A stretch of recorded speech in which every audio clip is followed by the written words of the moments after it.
In this video, you will learn about the pathophysiology of diabetes mellitus. I will describe the cardinal signs and common long-term complications caused by diabetes mellitus. Then I will compare the differences in the underlying disease processes and treatments for type 1 and type 2 diabetes. Diabetes mellitus is a disorder characterized by inadequate insulin action resulting in hyperglycemia. Although blood glucose normally increases after eating a carbohydrate-rich meal, insulin normally works to quickly restore glucose homeostasis, keeping the level below 200 milligrams per deciliter. Diabetes mellitus is defined as fasting glucose levels greater than 126 milligrams per deciliter or glucose level greater than 200 milligrams per deciliter 2 hours after a 75-gram oral glucose load in a glucose tolerance test. Diabetes mellitus is one of the most common chronic diseases worldwide. Because diabetes can lead to serious complications affecting the heart, kidneys, eyes, and nervous system, it represents a major public health challenge. Early detection, lifestyle modification, and effective medical treatment are critical for reducing the long-term health and economic burden of this disease. This map shows the global diabetes mellitus prevalence as the percentage of the total population for each country in 2014. While the average prevalence of diabetes in the world was approximately 9% of the total population. Prevalence was higher in the United States, where approximately 10% of the total population was living with diabetes in 2014. In the United States, prevalence of diabetes mellitus is higher for males compared to females, and the prevalence is increasing for both males and females. Recent estimates show the total prevalence is about 12% of the U.S. population. There is racial and ethnic disparity, with greatest prevalence of diabetes mellitus among American Indian, Alaskan Native, Hawaiian, Pacific Islander, and Black Americans. One of the cardinal signs of diabetes mellitus is excess urine production, a condition known as polyuria. Hyperglycemia causes a greater amount of glucose to be filtered out of the blood by the kidneys.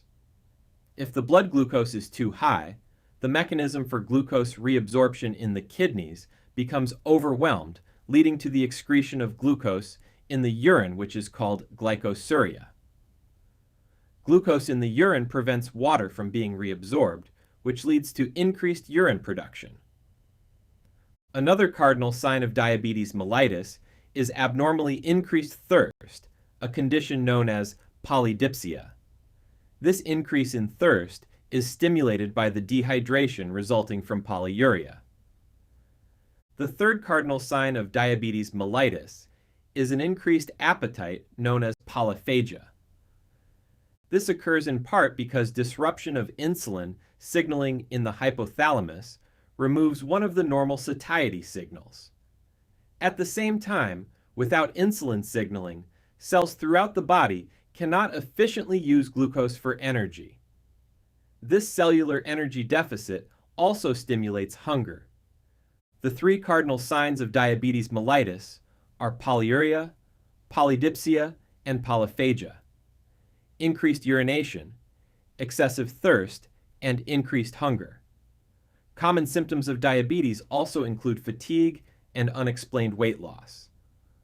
Although increased hunger may cause the patient to eat more food than normal, body cells cannot efficiently take up glucose from the bloodstream, and glucose continues to be lost in the urine. Therefore, the body begins to rely on alternative energy sources.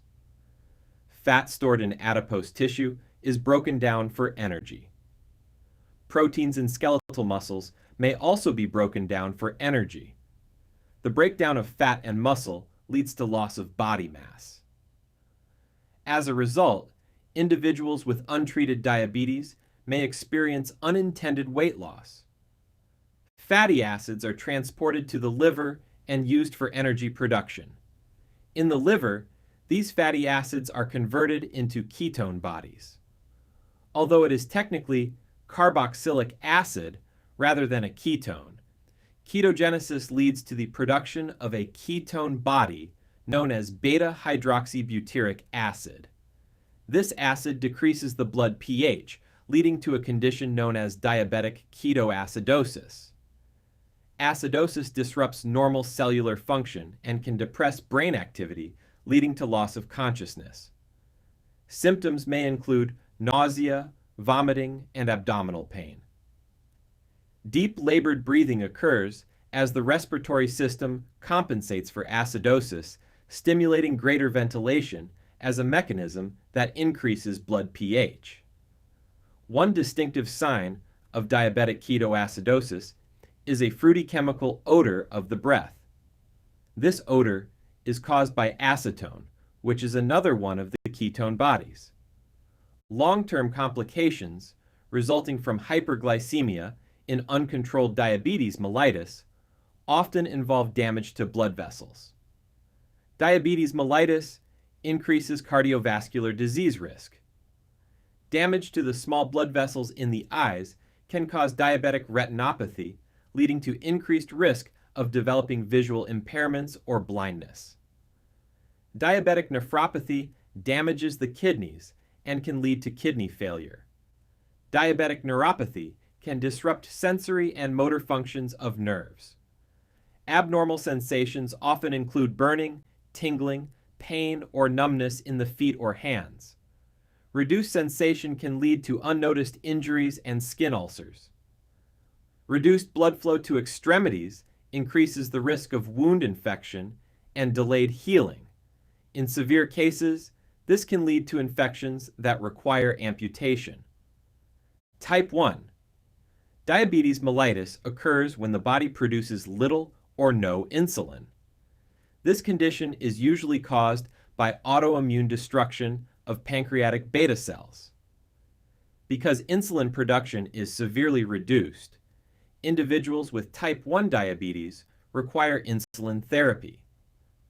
Type 2 diabetes mellitus occurs when target cells become less responsive to insulin. This condition is often called insulin resistance. In many cases, the pancreas still produces insulin, but the body's cells do not respond effectively to it. Type 2 diabetes is associated with genetic predisposition, as well as lifestyle factors such as diet, physical inactivity, and obesity. Both type 1 and type 2 diabetes involve interactions between genetic and environmental factors. Type 1 diabetes is more strongly associated with environmental triggers that initiate autoimmune destruction of pancreatic beta cells. In contrast, type 2 diabetes typically shows a stronger inherited genetic risk that interacts with lifestyle factors such as obesity, diet, and physical inactivity. The primary goal of diabetes treatment is to maintain blood glucose levels within a normal range. This helps prevent both short-term symptoms and long-term complications. Treatment strategies depend on whether the patient has type 1 or type 2 diabetes. Individuals with type 1 diabetes produce little or no insulin. Because insulin is required for glucose uptake into many tissues, insulin replacement therapy is essential. Most patients administer insulin through subcutaneous injections using insulin pens or syringes. Some patients use insulin pumps that continuously deliver small amounts of insulin throughout the day. Modern insulin therapy often combines a long-acting insulin that provides baseline control with rapid-acting insulin given at mealtimes. Patients must regularly monitor their blood glucose levels using fingerstick glucose meters or continuous glucose monitoring devices. Maintaining a balance between insulin dosage, food intake, and physical activity is critical to prevent hypoglycemia or hyperglycemia. Treatment of type 2 diabetes often begins with lifestyle modification. Regular physical activity improves the sensitivity of body cells to insulin. Dietary changes that reduce excess calories and refined sugars can help control blood glucose levels. Weight loss is particularly effective at improving insulin sensitivity in individuals with obesity. If lifestyle changes alone are not sufficient, medications may be prescribed. One of the most common medications used to treat type 2 diabetes is metformin. Metformin works primarily by decreasing glucose production in the liver and improving insulin sensitivity in tissues. Other medications stimulate the pancreas to release more insulin or enhance the body's response to insulin. Some drugs also slow the absorption of glucose from the digestive tract or increase glucose excretion in the urine. In advanced cases of type 2 diabetes, insulin therapy may also be required. In summary, diabetes mellitus is a chronic metabolic disorder characterized by impaired insulin action and persistent hyperglycemia. The disease produces the classic symptoms of polyuria, polydipsia, and polyphagia, and when left untreated, it can lead to serious acute conditions such as diabetic ketoacidosis, as well as long-term complications affecting the cardiovascular system, kidneys, eyes, and nerves. Although both type 1 and type 2 diabetes result in elevated blood glucose, they arise from different underlying mechanisms.